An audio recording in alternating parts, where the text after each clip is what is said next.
숲의 화학. 고도 문명의 도시를 벗어나 숲에서 이루어진 발명이 얼마나 다양한지 한번 살펴보고 나면 무엇이 이토록 놀라운 창조성을 불러일으킬 수 있었을까 무척 궁금해진다. 숲에 살던 사람들이 문자도 없이, 전문가들의 집약적인 아이디어 교환도 없이, 조직적 연구와 실험실도 없이 어떻게 이런 놀라운 아이디어를 떠올릴 수 있었을까? 그 이유는 숲이 영감을 주는 장소이기 때문이다. 물론 오늘날의 숲은 사람들의 지배 탓에 텅 비고 으스스하다. 동물들은 저 멀리서 사람이 얼핏 보이기만 해도 불이 나게 달아난다. 하지만 동물들이 항상 그랬던 것은 아니고 오늘날의 모든 숲에서 그러는 것도 아니다. 옛 신화는 인간에게 이런저런 능력을 준 신들에 대해 자주 이야기한다. 하지만 인간에게 여러 가지를 가르쳐준 영특한 동물에 대해서도 많이 이야기한다. 브라질의 프루스강 유역에 사는 인디언들의 이야기를 보자. 그들의 조상은 육식조가 다른 동물을 공격하기 전에 부리로 독성의 관목 껍질을 긁는다는 사실을 알아챘다. 그래서 인디언들도 그 관목 껍질을 화살에 문질렀다. 그렇게 해서 독을 고안해냈다. 실제로 사람들이 숲에서 발견한 많은 물질은 동물을 관찰해 얻은 영감 덕택이었을 것이다. 파라켈수스도 이미 알고 있었던 것처럼 동물도 발명을 하는 연금술사이기 때문이다. 꿀벌은 밀랍과 꿀 등을 만들고 말벌은 나무로 종이를 만든다. 앵무새는 중독을 예방하기 위해 특정한 흙을 먹는다. 동물은 병이 나고 병을 고칠 수 있는 식물을 찾는다. 더욱이 수많은 동물이 특별한 식물의 환각작용도 알고 있다. 사람이 불을 사용한 것도 동물을 관찰한 덕택일 수도 있다. 따라서 불의 사용이 인간의 특권이라는 말은 틀린 것이다. 맹금류와 여우는 불이 난 지역을 일부러 찾아다닌다. 잘 구워진 먹이가 그들을 유혹하기 때문이다. 녀석들을 추적한 사람들이 그것을 보고 배웠고 동물들이 알려준 지식을 발전시켰다. 사람들은 불을 꺼지지 않게 유지하는 법에 이어 마침내 스스로 불 피우는 법을 터득했다. 현대 자연과학과 기술 문명은 특수한 실험 연구실이 있는 도시뿐만 아니라 숲에서도 마찬가지로 수많은 아이디어와 자극을 얻는다. 이제 그 이야기를 할 차례다. 코끼리똥 종이. 한번 만져보세요. 품질이 좋은 종이입니다. 완전 고급품이죠. 나는 신문을 들듯 커다란 종이를 손에 들었다. 노리끼리한 종이는 일반 편지지와 비슷해 보였다. 그 종이는 코끼리똥으로 만든 겁니다. 수년간 민헨 헬라부른 동물원 원장으로 있는 수의사 해닝 비즈너가 말했다. 코끼리똥으로 만든 종이는 마이크 부가라라는 케냐 사람이 동물보호 캠페인을 위해 발명했다고 한다. 하지만 지금 이 순간 비즈너는 동물보호 주제에는 관심이 없었다. 그보다 코끼리똥 종이는 화학 주제를 이야기하기 위한 증거품이었다. 코끼리는 30%밖에 소화할 수 없어요. 그래서 하루 종일 먹어야 하죠. 그 때문에 코끼리똥에 많이 남아있는 섬유소로 종이를 만들 수 있는 겁니다.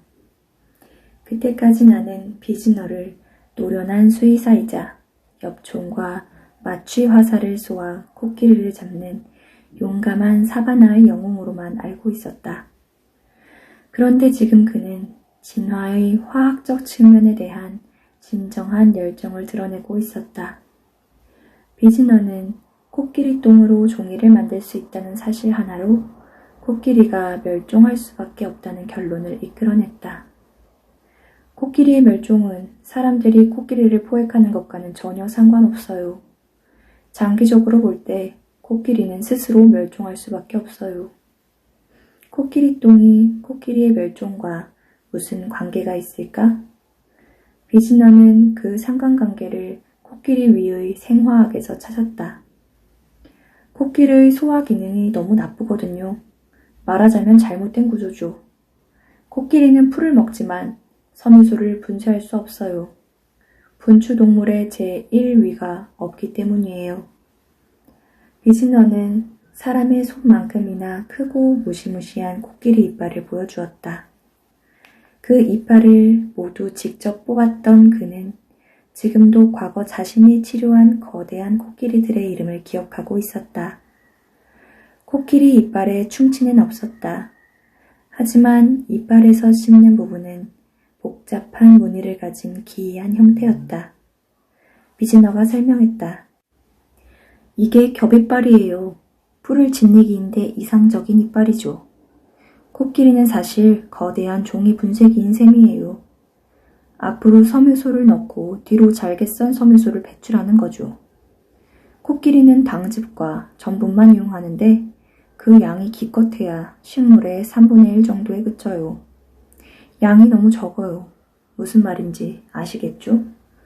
비즈너는 내가 섬유소의 구조식을 기억해내려 애쓰는 동안 진지하게 나를 쳐다보았다. 베타결합 아시죠? 코끼리는 베타결합을 끊어서 소화할 수 없어요. 그 때문에 멸종할 겁니다. 섬유소는 나무가 썩고 남은 하얀 잔여물이다. 섬유소로 종이, 필기용지, 휴지, 티슈 등을 만든다. 섬유소는 당분자로 구성되어 있어서 자체로도 음식이 될 수 있다. 하지만 섬유소는 매우 정교하게 엮여있는 베타결합 구조를 가지고 있고 베타결합을 끊을 수 있는 생물은 거의 없다. 몇몇 달팽이 종류, 흰개미, 좀벌레, 몇몇 박테리아와 균류만 베타결합을 끊을 수 있다. 섬유소는 자연이라는 유기체에서 가장 많이 생산되는 물질이지만 섬유소를 소화할 수 없는 코끼리는 별 이득을 보지 못한다. 비즈너는 그것이 바로 코끼리의 큰 결함이라고 생각한다. 비록 코끼리가 아주 강하고 똑똑하고 몸집도 거대한 동물이지만 아주 사소한 화학결합 때문에 멸종하는 것이다. 물론 코끼리는 그런 건 조금도 신경 쓰지 않는다. 코끼리는 차분하게 매일 100kg에 달하는 종이 원료 찌꺼기를 엄청나게 만들어 놓고는 또 아무 생각 없이 냄새를 킁킁 맡는다. 똑똑하고 예민한 코끼리는 종이 발명도 다른 동물에게 맡겨버렸다. 코끼리와 사람들이 공통으로 좋게 여기지 않는 동물이 있다. 당연하다. 누가 말벌을 좋아하겠는가? 독침을 쏘는 말벌은 여름에 정말 성가신 존재다. 꿀과 밀랍을 비롯해 다른 유용한 물질도 생산하는 부지런한 꿀벌에 비해 말벌은 거칠고 태생이 육식성이다. 말벌은 붕붕 날아다니며 단 것보다 고기를 더 찾아다닌다. 말벌이 그저 꽃의 아름다움에 반해 아무 목적 없이 꽃 주위를 붕붕 날아다니는 것 같지만 사실 조심성 없는 파리나 꿀벌이 꽃에 앉아있는지 탐색하는 것이다. 물론 지체 없이 덮쳐 잡아먹으려고 말이다. 말벌은 구운 고기도 좋아해서 때로 자기 몸집보다 더 큰 덩어리를 덥석 물고 가다가 너무 무거워 떨어뜨리기도 하는 광경을 종종 목격하게 된다. 옛날에 정육점에서는 말벌에게 고기의 간을 내주었다. 말벌이 부드러운 간을 제일 좋아해서다. 정육점 주인이 말벌을 사랑해서가 아니라 말벌이 파리를 쫓아주었기 때문이다. 말벌보다 고기에 알을 낳아 구더기가 들끓게 만드는 파리가 더 귀찮은 벌레다. 말벌이 지키는 정육점에는 파리가 얼씬도 하지 못했다. 말벌을 집중적으로 연구한 최초의 인물은 프랑스 귀족 르네 앙투안 페르쇼 드 레오미르였다. 그는 성, 공원, 상당한 양의 분칠한 가발 수집품과 기벽을 소유했다. 그는 사냥, 정사, 그리고 기타 귀족들이 즐기는 취미는 안중에 없는 대신 곤충에 관심이 많았다. 화려한 파티 대신 곤충 사냥을 즐겨 나서는 그는 말벌집 채취에 특화된 하인을 두었다. 가엾은 하인은 두터운 복면을 썼어도 말벌에 계속 쏘였고 주인도 역시 말벌 침으로부터 무사할 수 없었다. 레오미르는 말벌집이 종이로 만들어졌으며 말벌이 나무를 가지고 직접 종이를 제조했다고 확신한 최초의 사람이었다. 그는 당시 프랑스 식민지였던 캐나다에서 들여온 말벌집을 가지고 있었다. 유럽 말벌집처럼 쉽게 부서지지 않는 캐나다 말벌집은 더 질기고 강한 종이로 만들어져 있었다. 당시 사람들은 낡은 넝마로 종이를 만들어 썼다. 면직물이나 아마 천을 찢어 물에 넣고 찌은 천이 발효되어 고운 죽 상태가 되면 그것으로 종이를 만들 수 있었다. 레오미르는 사람보다 말벌이 훨씬 더 똑똑하게 종이를 만드는 것을 관찰했다. 여름에 말벌은 주위를 이리저리 날아다니다 발견한 버슬버슬한 나무 창틀을 바스러뜨린 후 부스러기를 동그랗게 뭉쳐 벌집을 만든다. 레오미르는 1719년 파리 학술 아카데미 연설에서 똑똑한 말벌을 모방하자고 했다. 말벌이 우리더러 특정한 나무를 이용해 품질 좋은 종이를 생산하라고 알려주는 것 같다. 그러면 넝마로 종이를 만드는 비용이 많이 드는 과정을 생략할 수 있으리라는 주장이었다. 실제로 약 100년 후 말벌의 방식으로 나무에서 직접 종이를 생산할 수 있게 됐다. 그로부터 종이를 훨씬 더 수월하게 쓸 수 있게 되고 책도 더 많이 인쇄할 수 있었다. 지금은 누구나 쓰는 필기 용지와 화장실 휴지 수요를 충당하기 위해 전 세계의 숲에서 나무를 벌목한다. 오늘날의 나무를 원료로 하는 종이 발명은 분명히 동물 관찰로 가능해진 매우 중요한 화학 아이디어다.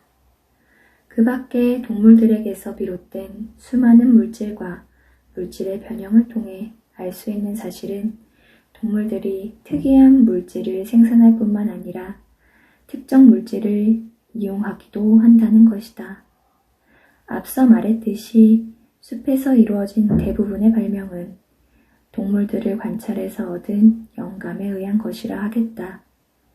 도기 생산, 독극물 사용, 알코올 생산을 비롯한 수많은 일들은 어떤 천재의 번뜩이는 아이디어도 아니고 하늘에서 툭 떨어진 것도 아니다.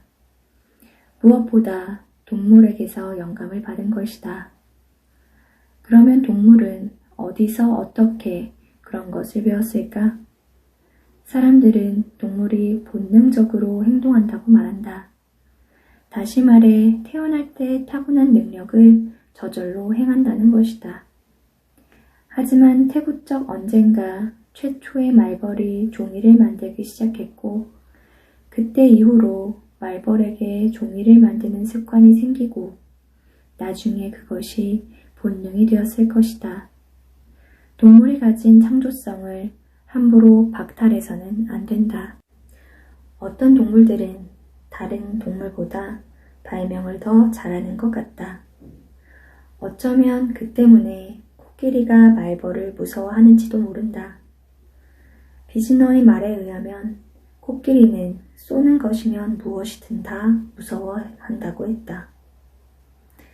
코끼리는 똥싸개예요.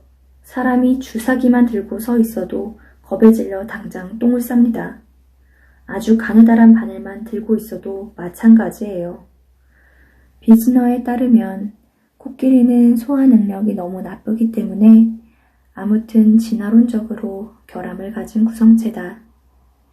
예를 들어 다른 초식동물, 소나 염소가 코끼리보다 훨씬 더 우월하다.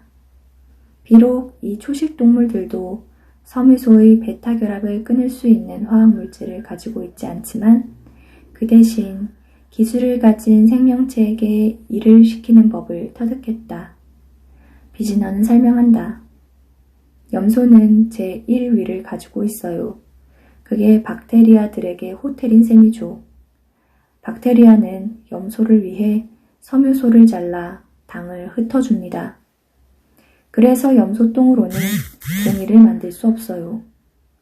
섬유소가 전혀 없거든요.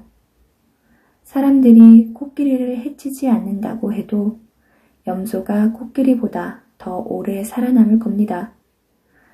왼손에 코끼리 이빨을 들고 오른손에는 코끼리 똥 종이를 든 비즈너는 염소가 더 앞섰다고 강조했다. 심지어 염소는 종이를 먹을 수도 있어요. 신문지를 먹으며 살아남을 수 있죠. 책도 뜯어먹는다고요. 비즈너는 동물원 원장실에 있는 높은 책꽂이를 가리키며 말했다. 염소는 책을 완전히 먹어치워요. 소화하는데도 아무 문제 없고요. 염소가 책을 먹는다니 그다지 똑똑한 일은 아니라고 생각할 사람이 있을지도 모르겠다. 하지만 순수하게 화학적으로만 보면 대단한 일이다.